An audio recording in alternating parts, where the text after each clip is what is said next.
एक वृक्ष पर एक उल्लू रहता था। उल्लू को दिन में दिखाई नहीं पड़ता, इसीलिए वह दिन भर अपने घोंसले में छिपा रहता है और जब रात होती है तो वे शिकार के लिए बाहर निकलते हैं। गर्मी के दिन थे, दोपहर का समय। आकाश में सूर्य आग के गोले की तरह चमक रहा था। बड़े जोरों की गर्मी पड़ रही थी।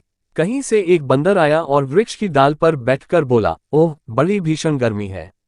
आकाश में सूर्य आग के गोले की तरह चमक रहा है। बंदर की बात उल्लू के भी कानों में पड़ी। वह बोल उठा, क्या कह रहे हो? सूर्य चमक रहा है। बिल्कुल झूठ। चंद्रमा के चमकने की बात कहते तो मान भी लेता। बंदर बोला, चंद्रमा तो दिन में चमकता नहीं, रात में चमकता है। इस समय दिन है। दिन में सूर्य ही चमकता है। सूर्य का प्रकाश जब तीव्र रूप से फैल जाता है तो भयानक गर्मी पड़ती है। आज सचमुच बड़ी भयानक गर्मी पड़ रही है।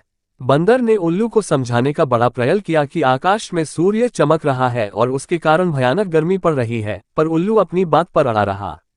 बंदर के अधिक समझाने पर भी वह यही कहता रहा कि न तो सूर्य है, न सूर्य का प्रकाश है और न गर्मी पड़ रही है। उल्लू और बंदर दोनों जब देर तक अपनी अपनी बात पर अड़े रहे थे तो उल्लू ने अपने दोस्तों के पास चलकर निर्णय करने का विचार किया। बंदर ने उल्लू की बात मान ली। उल्लू उसे साथ लेकर दूसरे वृक्ष पर गया।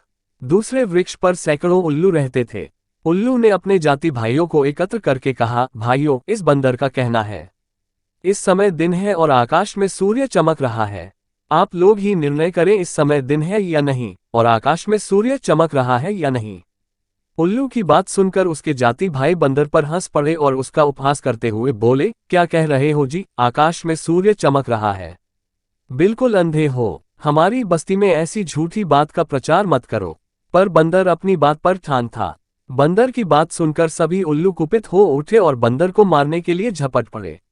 बंदर प्राण बचाकर भाग चला। कुशल था कि दिन होने के कारण उल्लुओं को दिखाई नहीं पड़ रहा था। उधर दिन होने के कारण बंदर को दिखाई पड़ रहा था। उसने सरलता से भागकर उल्लुओं से अपनी रक्षा कर ली। सीख, जहां मूर्खों का बहुमत होता है, वहां इसी प्रकार सत्य को भी असत्य सिद्ध कर दिया जाता है।